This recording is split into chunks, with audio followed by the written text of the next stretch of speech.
لیکن تجھے پتہ نہیں کہ یہ کسی ماں کا بیٹا ہے، پتہ نہیں کسی بیوی کا شوہر ہے۔ ایک ہمارے دوست ہیں، بزرگ ہیں، ان کا داماد فوت ہو گیا، نشہ کرتا تھا، تو میں تعزیت کرنے ان کے گھر پہنچا تو کھڑے ہو گئے ہاتھ باندھ کے، کہنے لگے حضرت صاحب باقی ساری گلاں چھڑ دیو، صرف نشے تے تقریر کریا کرو۔ وہ جب جیتا تھا تو تب بھی اس کے بچے یتیم ہی تھے، یتیم ہی تھے۔ میری بیٹی جب میرے گھر آتی تھی اور میں اپنے پوتوں کے اترے کپڑے اسے پہننے کو دیتا تھا تو میرا کلیجہ پھٹتا تھا، اور میری بیٹی اس کی زندگی میں بھی بیوہ کی زندگی گزار رہی تھی، وہ میری بہوؤں کے اترے ہوئے کپڑے پہنتی تھی۔ کوئی دعا کرو، کوئی جلسے کرو، یہ لت ختم ہو جائے۔ اور کہنے لگا اب میرے وہ چلا تو گیا ہے، دادا دادی اس کے پہلے کوئی نہیں، چچا ہے کوئی نہیں، جب تک تو میں زندہ ہوں ان نواسوں کو کوئی روٹی کا لقمہ، کوئی کپڑا مل جائے گا، لیکن سوچتا ہوں میں بوڑھا ہوں، مر گیا تو ان کو کوئی پوچھے گا بھی کون، ان کی خبر۔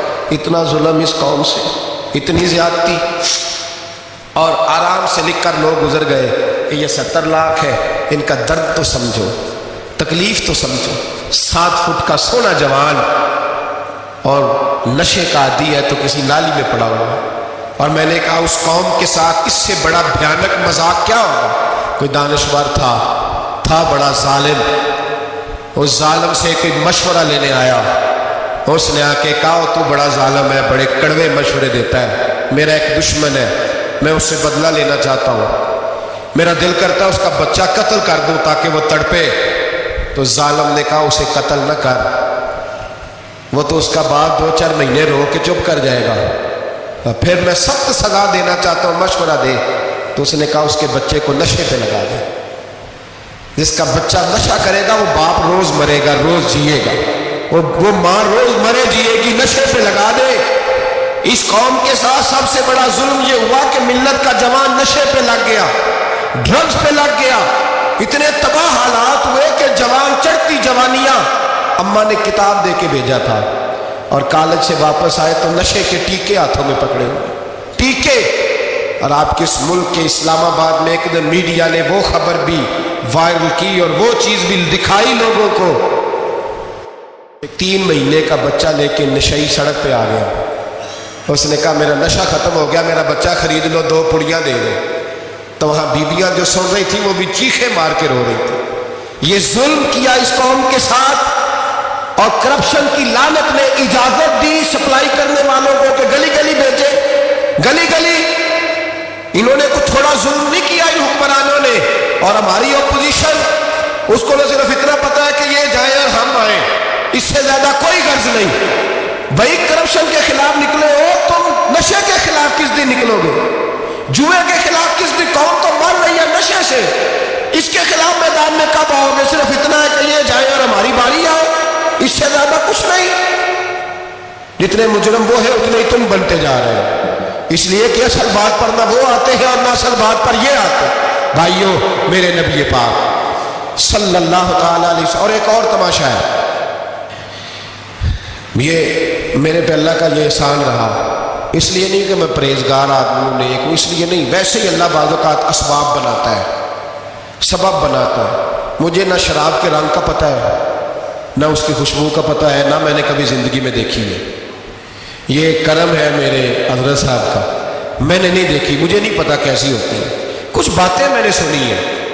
ایک محفل میں بیٹھا تھا مجلس میں، تو ایک شخص نے کہا کھانسی نہیں جاتی بچے کی، دوسرا اس کو مشورہ دے رہا ہے، کھانسی نہیں جاتی، بڑی دوائی دیسی بھی فلاں بھی بڑی کھائی، مشورہ دیا اس کو کہ تو اس طرح کر، اس کو نا شراب کے 2-4 چمچے پلاؤ، کہتے ہیں جی اس کو نا یہ پلاؤ تو صحیح ہو جائے گی۔ تو میں نے پلٹ کے اس کی طرف دیکھا، میں نے کہا کوئی عقل کر، کیا مشورہ کرنا مولانا، میرا تجربہ ہے۔ میں نے کہا تیرا تجربہ افضل ہے یا رسول اللہ کا فرمان زیادہ افضل ہے؟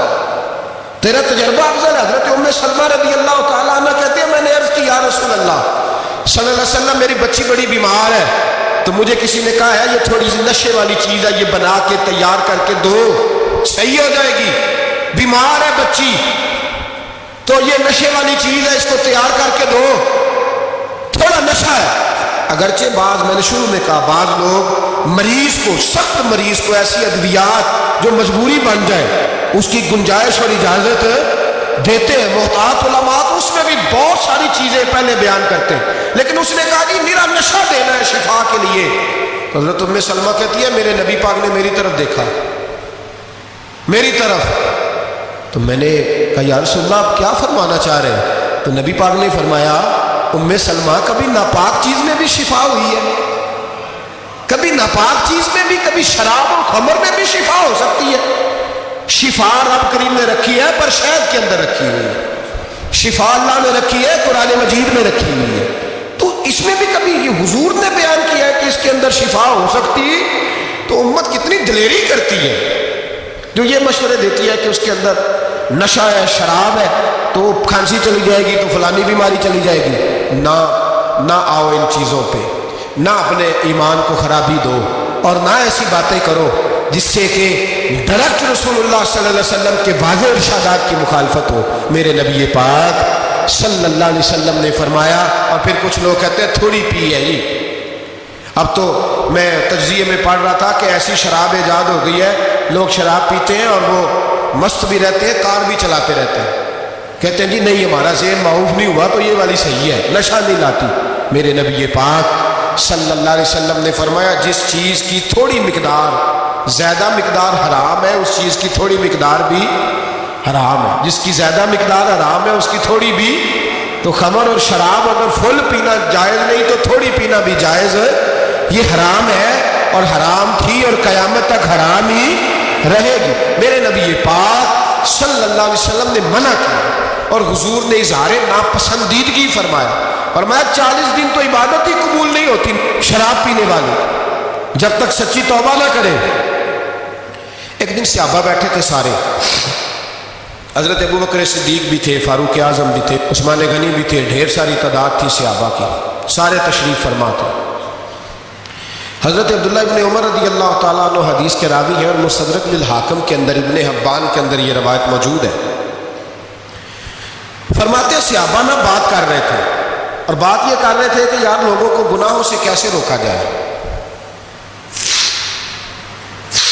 لوگوں کو گناہوں سے گفتگو. صحابہ یہ کر رہے تھے. عبداللہ ابن عمر کہتے ہیں بیٹھے تھے اور جو گفتگو کر رہے تھے کہ گناہوں سے پلاننگ یہ ہوتی تھی، ان کی جو محفلیں ہوتی تھی نا بیٹھ کے، وہ خوش گپیاں نہیں ہوتی بلکہ وہ تبلیغ کی، جد و جہد کی، لوگوں کو برائی سے منع کرنے کے لیے بیٹھتے تھے، اس پر منصوبہ بندی کرتے تھے، پلان کرتے تھے، آگے ترتیب دیتے تھے. گفتگو ہو رہی تھی تو اب آپس میں بات ہونے لگی کہ کون سا گناہ زیادہ برا ہے جس پر سب سے پہلے کام کیا جائے. تو دور ایک صحابی بیٹھے تھے، ان کا نام تھا عبداللہ ابن عمر. ایک عبداللہ بن عمر ہے اور ایک عبداللہ ابن عمر ہے. حضرت عبداللہ ابن عمر دور بیٹھے تھے، بڑے سمجھدار سیانے باریک بین آدمی تھے. تو حضرت عمر فاروق اپنے بیٹے سے کہنے لگے جا عبداللہ ابن عمر سے پوچھ کے آ کہ سب سے سخت گناہ کون سا ہے. توجہ ہے میرے بھائیوں، ادھر دیکھیے گا میری جانب. پوچھ کے آ کہ سخت گناہ کون سا ہے. عبداللہ بن عمر رضی اللہ تعالیٰ عنہ کی خدمت میں جب عبداللہ ابن عمر گئے تو جا کے کہنے لگے کہ صحابہ پوچھتے ہیں کہ آپ نے زیادہ وقت گزارا ہے نبی رحمت صلی اللہ علیہ وسلم کے پاس، تو بتلائیے برا گناہ کون سا ہے، سب سے سخت گناہ، تاکہ سب سے پہلے اس پر پابندی لگائی جائے، اس پر محنت کی جائے. تو حضرت عبداللہ ابن عمر کہنے لگے صحابہ کو جا کے بتا دو کہ سب سے برا گناہ شراب پینا ہے، سب سے برا گناہ، اور یہ ام الخبائث برائیوں کی جڑ ہے، گناہوں کی ماں ہے، یہ بنیاد ہے، باقی گناہ اسی سے شروع ہوتے ہیں. کہتے ہیں میں نے آ کے بتایا تو حضرت ابو بکر صدیق رضی اللہ تعالیٰ عنہ سیدنا فاروق اعظم کہنے لگے خود جاتے ہیں، ان کے پاس خود جاتے ہیں، چونکہ ہم نے بات سننی ہے ہم خود جاتے ہیں اور ان سے جا کر کے سوال کرتے ہیں کہ اگر آپ کو اس تفصیل کا پتہ ہے نا تو اس کے پیچھے بھی کوئی تفصیل ہوگی جو میرے نبی پاک نے بیان کی ہوگی صلی اللہ تعالی علیہ وسلم. اس تفصیل کا بھی آپ کو پتہ ہوگا جو نبی پاک نے بیان کی ہوگی، اس بات کے پیچھے جو بیک گراؤنڈ ہے، جو پس منظر ہے.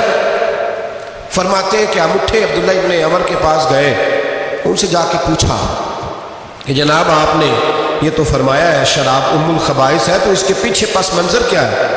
تو عبداللہ ابن عمر کہنے لگے یہ میں نے اپنے پاس سے نہیں کہا، یہ میں نے نبی پاک سے سنا ہوا ہے. حضور سید عالم صلی اللہ علیہ وسلم بیٹھے تھے تو حضور نے فرمایا شراب، یہ نشہ، یہ برائیوں کی ماں ہے۔ اور پھر حضور نے ایک مثال بیان فرمائی، نبی رحمت علیہ السلام نے فرمایا بنی اسرائیل کا ایک واقعہ ہے۔ ایک خوبصورت جوان تھا تو ایک عورت کا دل آ گیا اس پر۔ یہ یاد رکھ لیں، ہم لڑکوں کو منع کرتے رہتے ہیں لیکن ہمیں گھر کی بچیوں پر بھی توجہ دینی ہوگی، ہمیں ان کے فون پر بھی نگرانی کرنی ہوگی، ہمیں وہاں بھی غور کرنا ہوگا، اس لیے کہ اگر کوئی بچی گنجائش نہ دے تو میرا خیال ہے کہ لڑکا جرأت کرنے کی طاقت نہیں رکھتا، تو وہاں بھی ان کی اماں سے کہے کہ پابندی لگائے، بچی کسی کا موبائل لے کر کے کہیں اس کو استعمال تو نہیں کر رہی، اس پودے پر بھی توجہ دے، درخت بننے سے پہلے اس کی بھی نگرانی کرے، یہ بھی بڑا ضروری کام ہے۔ عورت کا دل آ گیا تو نبی پاک علیہ السلام فرماتے اس نے کوئی بہانہ لگایا، کسی کو کہا کہ اس نوجوان کو بلا کے لاؤ، اس کو کہو کہ ہم نے کوئی گواہی لینی ہے تجھ سے۔ وہ نوجوان آیا، ایک کمرے میں داخل ہوا تو اگلے کمرے میں لے گئے، وہاں داخل ہوا تو اس سے اگلے کمرے میں لے گئی، وہ داخل ہوا تو اسی طرح 7 مکفل کمروں میں لے گئی۔ میرے کریم رسول میرے محبوب پاک علیہ السلام فرماتے، صحابہ کو سمجھا رہے ہیں میٹھے لب و لہجے میں، فرماتے جب سب سے پچھلے کمرے میں لے گئی تو ایک لڑکا بندھا ہوا تھا وہاں رسیوں سے، شراب کا پیالہ پڑا ہوا تھا، اور بی بی کہنے لگی کوئی گواہی شواہی نہیں لینی، تجھے اس لیے بلایا ہے کہ تیرے اوپر دل آ گیا ہے، اب میرے ساتھ منہ کالا کر۔ تو وہ جوان کہنے لگا نہیں، میں نے اپنے نفس کو پاک رکھا ہوا ہے، میری نظر بھی پاک ہے، دل بھی پاک ہے، اور اس کی برکت یہ ہے کہ رب نے میری روح کو بھی پاک رکھا ہوا ہے، تو میں یہ حرکت نہیں کر سکتا۔ پاک لوگ پلید کاموں کی جانب توجہ نہیں کرتے، میں یہ حرکت نہیں کر سکتا۔ اقبال نے اپنے بیٹے کو دعا دی تھی، اس نے کہا تھا حیا باقی نہیں ہے زمانے کی آنکھ میں، خدا کرے کہ رہے تیری جوانی بے داغ، خدا کرے کہ رہے تیری جوانی بے داغ۔ کہا میرے ساتھ منہ کالا کر، اس نے کہا میں نہیں کرتا۔ کہنے لگی چل پھر اس کو قتل کر، اس کو میں نے باندھا ہوا۔ اس نے کہا میں قتل کیوں کروں، میری کیا دشمنی ہے؟ کہا پھر شراب پیو، کہا میں شراب بھی نہیں پیتا۔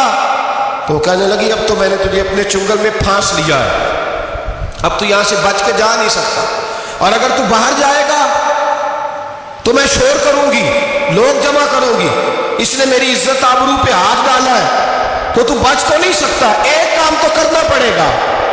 محبوب فرماتے اس نوجوان نے سوچا کہ زنا بھی بہت بڑا جرم ہے، قتل بھی بہت بڑا گناہ ہے، چلو اب مجبوری ہے تو شراب پی لیتا ہوں۔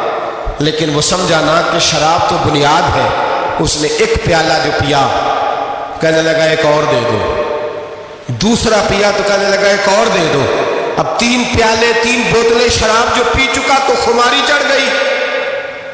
اب اس عورت کے قریب جانے لگا کہ میں تیرے ساتھ زنا کروں گا۔ اس نے کہا جب تک میں قریب نہیں آنے دوں گی جب تک تو اسے قتل نہ کرے۔ اس نے اسے قتل بھی کیا، زنا بھی کیا۔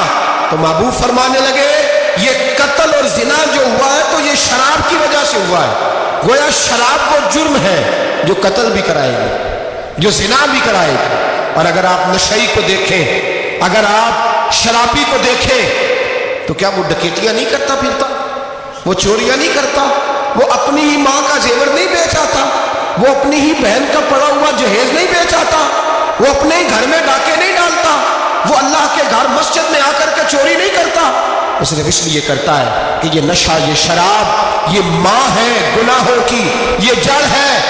ملت کے لوگوں یاد رکھو، اس امت، اس پاکستان کے ساتھ جہاں بہت سارے ظلم ہوئے، وہاں بڑا ظلم یہ ہے کہ بہت بڑا طبقہ جوانوں کا نشے کا عادی ہے۔ وہ نشہ انہیں عشق مجازی اور عورتوں کے عشق کی جانب لا رہا ہے، وہ نشہ چوریاں کرا رہا ہے، قتل کرا رہا ہے، ڈکیتیاں کرا رہا ہے۔ بہت بڑے ظالموں نے بہت بڑے ہاؤس بنائے ہوئے ہیں جن کے اندر شراب فراہم کی جاتی ہے، نشہ دیا جاتا ہے۔ میں نے تو ایسے ایسے لفظ سنے کہ الیکشن کے دنوں میں ووٹ لینے کی خاطر سیاستدان انہیں نشہ فراہم کرتے ہیں، انہیں باندھ کے رکھتے ہیں، روز تمہیں پڑیا ملے گی، ووٹ ہمیں ڈالنا۔ اتنا ظلم، اتنی زیادتی، اتنا جبر، ایک انسان کے ساتھ کھیلنا۔ لوٹ آؤ، پکڑو ان کا دامن، اپنے گھروں کو بچاؤ۔ اپنے دوستوں کو بچاؤ.